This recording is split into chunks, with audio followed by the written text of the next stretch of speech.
sejahtera dan salam Malaysia Madani. Majlis mengalunkan kehadiran yang berbahagia Datuk Seri Sudai Haji Kamaruzaman Mat Sadiq, Datuk Bandar Kuala Lumpur, Pengarah-pengarah Eksekutif Dewan Bandaraya Kuala Lumpur, Ketua Kejabatan, Pengurusi dan Ahli Jawatankuasa Kesatuan Kerja DBKL, serta Wakil Kerja DBKL yang dihormati ke program perhimpunan DBKL pada bulan Mac 2024. Dan untuk maklumat bersama pada majlis hari ini turut diadakan sesi tambahan seperti berikut, iaitu penyampaian sijil NS3701 2016, iaitu sistem pengurusan anti rasuah kepada Datuk Bandar Kuala Lumpur, dan juga sesi penyampaian infak Ramadan. Dan di kesempatan ini juga warga kerja DBKL mengucapkan tahniah kepada Datuk Bandar Kuala Lumpur atas pengurniaan darjah kebesaran dengan gelaran Universiti dari Sidang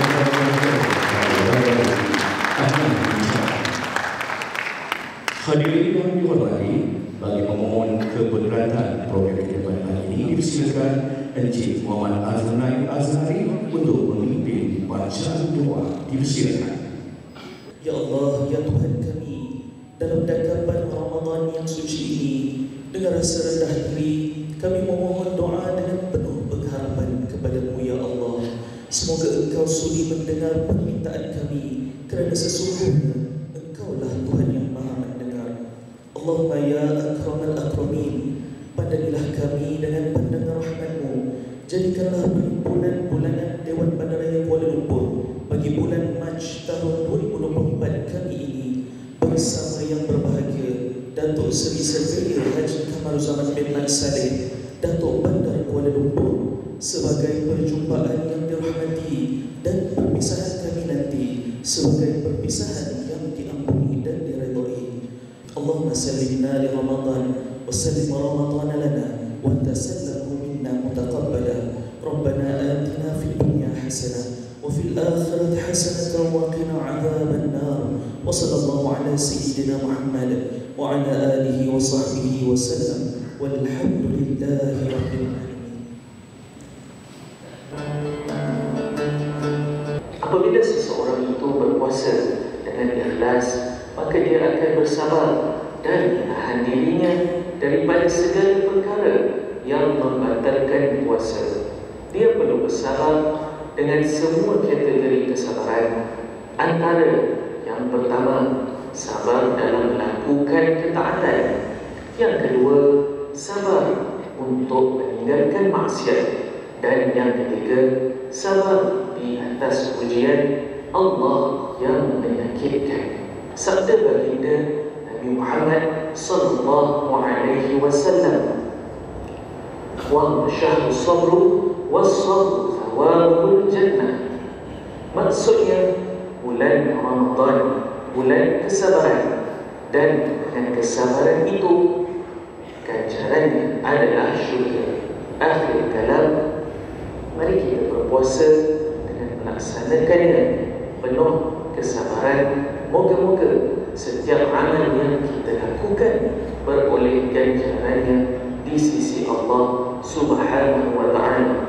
Wallahu muwaffiq. Semoga Allah menurunkan kefahaman agama kepada kita semua. Assalamualaikum warahmatullahi wabarakatuh. Yang bahagia Datuk, tuan-tuan dan puan-puan yang dimati sekalian. Pada 19 Mac 2024 yang lalu telah berlangsung Majlis Istiadat Darjah Kebesaran Bintang dan Peringkat Wilayah Persekutuan di Istana Negara. Ke bawah Duli Yang Maha Mulia Sri Paduka Baginda Yang di-Pertuan Agong telah menganugerahkan Darjah Kebesaran Bintang dan Peringkat Wilayah Persekutuan kepada yang berkelayakan. Sehubungan dengan itu, selama 4 orang pegawai dan ketangan DBKL, termasuklah diri saya sendiri, yang telah menerima peringkat si mahkota wilayah SMW. Bersama-sama saya yang telah menerima penganugerahan tersebut ialah Puan Hajah Nur Fajariah binti Sulaiman yang telah menerima peringkat Johan Mahkota Wilayah di MW. Tapi beliau telah pension 5 hari yang lepas, 15 hari bulan yang lepas. Tapi sebagai penghargaan di atas jasa beliau, yang Tuan Ku telah pun anugerahkan pingat di NW. Yang kedua, Encik Zulkifli bin Ma'ruf dan telah menerima pingat ahli mahkota wilayah AMW. Yang ketiga, Encik Mak Muad bin Yusuf yang telah menerima pingat pangkuan mahkota wilayah PPW. Saya ingin merakamkan setinggi-tinggi tahniah dan sabar kepada penerima-penerima pingat tersebut.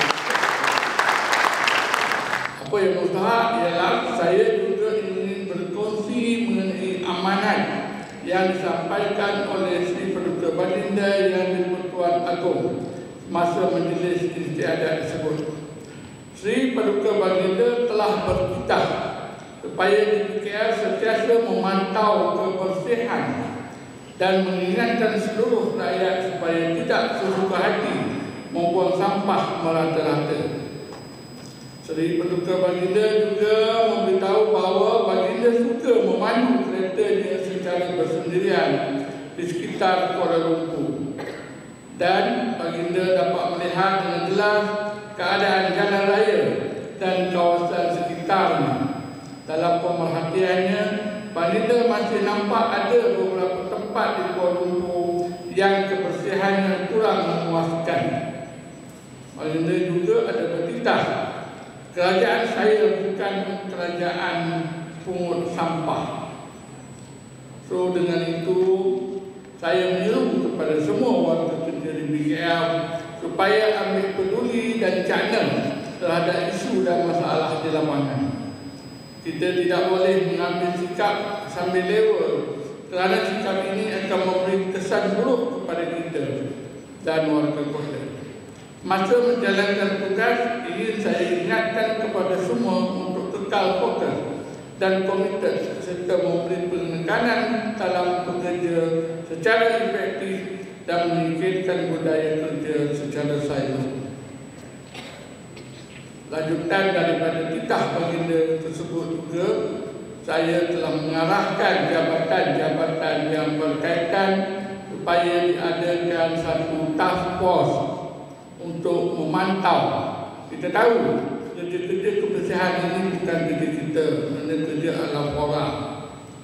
Tetapi saya mengarahkan supaya jabatan-jabatan yang berkaitan, bukan setakat jekas, mana jabatan-jabatan yang berkaitan dengan kebersihan seperti jekas, seperti JPLR, seperti apa lagi yang unit-unit kecemasan dan sebagainya, hendaklah mengadakan satu task force pemantauan yang ada secara berkala dan ada secara bersistem untuk memastikan kebersihannya terjamin, kebersihannya yang luar biasa. Sebab memang yang apa yang di-Pertuan Agong memang suka kepada kebersihan, suka kepada keindahan, suka kepada warna-warni yang indah di ibu kota, di setiap negara, seperti contoh yang ada di Johor Bahru. Jadi saya hendaklah jabatan-jabatan yang berkaitan memastikan, dan saya tidak mahu lagi komplain ataupun komen ataupun ulasan ataupun teguran ataupun pandangan yang tidak baik yang akan dikeluarkan ataupun dititah oleh Yang di-Pertuan Agong.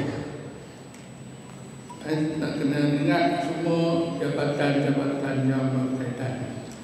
Yang bahagia tuan-tuan dan puan yang dikasihi sekalian, seperti sedia maklum, pada 1 hingga 4 Ogos 2023 yang lalu, pihak Sirin QAS Kas International Sdn Bhd telah mengadakan pengauditan peringkat kedua MS 3037/2016 Sistem Pengurusan Anti Rasuah ADMS di BKL. Lanjutan daripada sesi tersebut, BKL telah berjaya mendapat persetujuan Persijilan MS 37.001 2016 Sistem Pengurusan Anti-Bribery untuk Perkhidmatan pihak berkuasa tempatan merangkumi perkhidmatan dan sokongan kerajaan tempatan pada 14 November 2023 daripada pihak Sirin Trust International Yang Maha. Tahniah saya ucapkan. Sesi pengauditan oleh pihak Sirin Trust International Yang Maha akan diadakan pada setiap tahun bagi menyemak dan memastikan DBKL mengekalkan status persijilan tersebut. Sehubungan itu, saya menyeru kepada seluruh warga kerja DBKL untuk terus meningkatkan usaha memperkukuhkan budaya organisasi berprestasi tinggi serta membuat persediaan dan semakan terhadap sistem pengurusan organisasi dan projek terhadap keperluan standard. Perkara ini perlu diberi keutamaan supaya DBKL dapat menyampaikan perkhidmatan yang berkualiti ke arah memenuhi kehendak pemegang taruh melalui pencapaian objektif kualiti selaras dengan jangkauan yang ditetapkan oleh badan persijilan tersebut. Bermakna kita adalah berjaga-jaga, jangan kita membuat perkara yang tidak menentu arah, yang tidak berintegriti, yang tidak mengikut persijilan tersebut. Kalau kita buat perkara-perkara tersebut, maka persijilan tersebut akan ditarik balik. Yang bagi Datuk, tuan-tuan dan puan-puan yang dikasihi sekalian, di kesempatan ini untuk saya berkongsi berkaitan penglibatan DBKL dalam program-program yang telah dirancang dan akan dilaksanakan pada bulan Ramadan tahun ini. Antaranya program Nol Ramadan Peringkat Persekutuan dengan kerjasama Jabatan Persekutuan dan Majlis Agama Islam Wilayah Persekutuan MAIF melalui penglibatan pejabat-pejabat cawangan setiap parlimen yang telah bermula pada 16 Mac 2024 yang lalu. Seterusnya, Majlis Penghayatan Nurul Al-Quran dan Majlis Khatam Al-Quran masing-masing pada 2 April 2024 dan 4 April 2024. Yang bagi Datuk, tuan-tuan dan puan-puan yang dikasihi sekalian, dalam ucapan Majlis Aspirasi Persekutuan 2024 pada 22 Februari yang lalu, YB Menteri telah menyatakan bahawa plan tindakan Hari 7 Persekutuan perlu meletakkan gagasan Malaysia Madani sebagai tonggak utamanya. Plan ini juga perlu didukung oleh naratif ekonomi madani yang ditunjangkan kepada dua dasar utama, iaitu menaikkan siling dan meningkatkan lantai seperti yang telah diumumkan oleh Yang Amat Berhormat Perdana Menteri pada tahun yang lalu. Ramai tak yang sudah faham apakah menaikkan siling dan meningkatkan lantai. Menaikkan siling bermaksud usaha mensukseskan semula ekonomi supaya negara dapat mencapai lebih kekayaan dan hasil boleh diagihkan sama rata kepada rakyat. Manakala meningkatkan lantai membawa arti mengutamakan keadilan sosial melalui usaha meningkatkan kualiti hidup rakyat agar dapat mewujudkan peluang pendapatan yang berkualiti dan inklusif di samping menambah baik penyediaan perkhidmatan terutamanya pendidikan, kesihatan, infrastruktur asas serta sistem perlindungan sosial yang lebih meluas. So dengan itu saya memohon dan menyeru kepada semua ketua jabatan untuk melangkah perkara-perkara ataupun tindakan-tindakan ataupun program-program yang boleh menaikkan siling dan meningkatkan lantai. Setiap jabatan saya mengarahkan supaya memikirkan satu perkara untuk menaikkan siling dan satu perkara atau satu program untuk meningkatkan lantai. Dan kemukakan kepada saya bagi tempoh seminggu ataupun 2 minggu untuk semua ketua jabatan mengemukakan program tersebut. Pada hari ini kita bertuah kerana terdapat sebanyak 500 unit infak Ramadan dalam bentuk keperluan makanan asas yang bernilai anggaran sebanyak RM60 per pek akan diakhirkan sebentar saja lagi. Alhamdulillah, semua keperluan makanan asas ini kita perolehi daripada individu yang membuat infak kepada kita. So alhamdulillah, pada tahun-tahun akan datang kita akan berusaha lagi seberapa banyak yang boleh syarikat-syarikat ataupun company yang membuat infak kepada keluarga DPKL. Dan kita ada borang dan kita ada bukan ada hutang di sebalik batu, sebab kita ada borang, kita ada pengisytiharan dan dia mengisytiharkan supaya infak ini tidak ada hutang di sebalik batu, tidak ada minta projek dan tidak ada apa semua. Dan Ustaz, saya minta supaya Ustaz mendirikan borang dengan ikut prosedur-prosedur yang telah kita tetapkan dalam program infak tersebut. So, sukacita saya ingin memaklumkan sumbangan infak Ramadan ini akan diagihkan kepada kaki tangan DPKL yang berkelayakan. Amalan memberi keperluan asas makanan ini sangat dianjurkan di dalam Islam kerana sehingga akhirnya menjadikan hati sesama warga kerja DPKL semakin dekat dan hubungan satu lain akan sejam erat.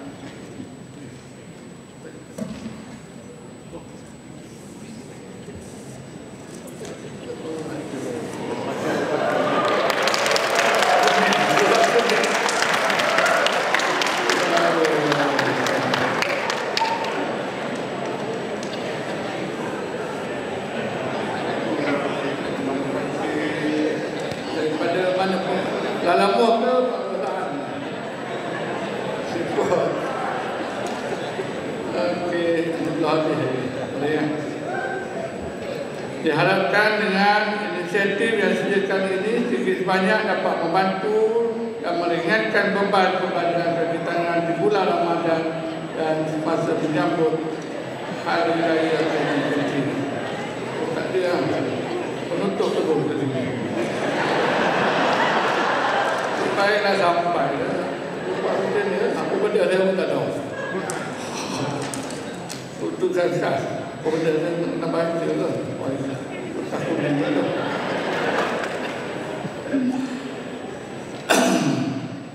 Nak baca kan? Tak payah baca. Okey. So yang pertama ialah untuk pertimbangan kenaikan pangkat lokal. Okey. So kalau jika dulu untuk nak naik pangkat Lance Corporal hendaklah berkhidmat sebagai selama 13 tahun. Jadi saya pendekkan kepada 8 tahun. Tapi bagi pembantu penguasa yang telah berkhidmat 8 tahun layak juga dipertimbangkan ke pangkat Lance Corporal. Yang kedua, untuk naik pangkat kepada Corporal 2 tahun di pangkat Lance Corporal kekal. Atau kalau dulu tidak kurang daripada 8 tahun sebagai pembantu buat kuasa, sekarang saya pendekkan kepada 6 tahun sahaja. Untuk sarjan 3 tahun di pangkat Corporal dipendekkan ke 2 tahun sahaja. Sarjan Major 5 tahun di pangkat sarjan dipendekkan ke 4 tahun sahaja. Dan sub-inspector mempunyai rekod cemerlang sebagai sarjan major, itu memang kekal.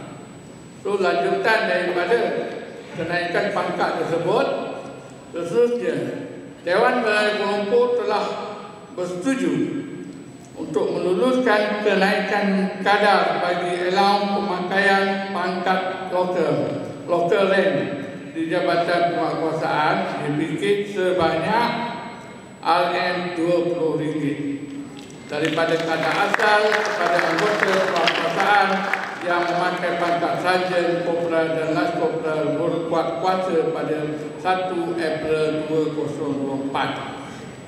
So jika dulu ialah RM20 naik RM20, so 40. Kalau dulu 40 naik 20, 60. Kalau dulu 80 naik 20, 100. Kalau dulu RM120, so naik RM20, RM140. Contoh macam itulah. Pemberian allowance pemakaian pangkat lokal ini juga turut dipanjangkan kepada pangkat sub-inspector yang selama ini tak dapat apa pun. Saya dipahamkanlah. Dan sarjan major mengikut kadar baru seperti yang ditetapkan. Tapi bukan RM20 lah. Itu kena tengok. Bukan RM20. Itu saya tak pasti sama ada 100 ataupun 100 lebih. Tapi dia tak ramai. Ada beberapa orang. Beberapa orang saya. So saya amat berharap dengan penambahbaikan ini dapat memberi nilai tambah kepada setiap pangkat yang dipakai oleh anggota serta menyuntik motivasi yang positif dalam menjalankan tanggungjawab untuk memimpin serta menyelia anggota bawahan dalam melaksanakan sesuatu arahan yang diberikan. Dah habis kan?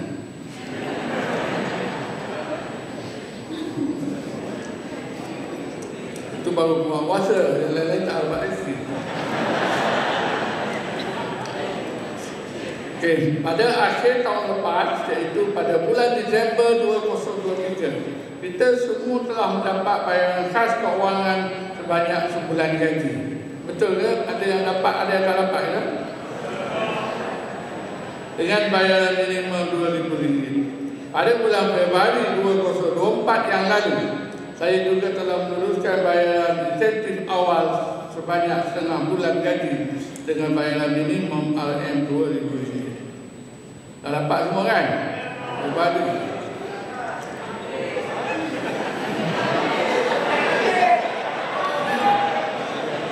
Lebih. Kena cerita kuat-kuat lah. Barulah penting kan?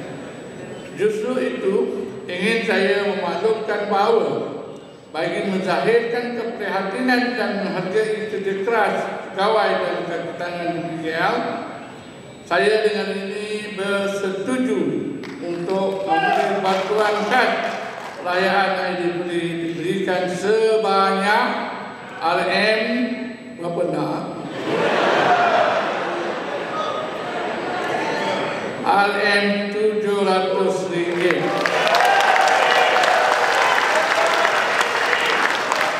kepada semua pegawai dan ketangan di PKL. Bantuan khas perayaan ini akan dibayar sebelum Aidilfitri ini, insya-Allah. Saya berharap dengan bantuan khas ini sedikit sebanyak dapat menampung perbelanjaan perayaan Aidilfitri yang akan menjelang tidak lama lagi. Jangan beli rokok yang besar rokok, besar rokok dan belanja untuk keluarga. Ya. Namun begitu, bagi pegawai dan ketangan yang masih gagal melengkapkan sistem pengkalan data utama PADU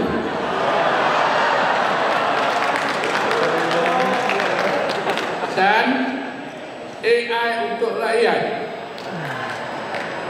bantuan khas perayaan Aidilfitri ini akan ditangguhkan sehingga tuan-tuan selesai kemaskini sistem PADU dan juga AI.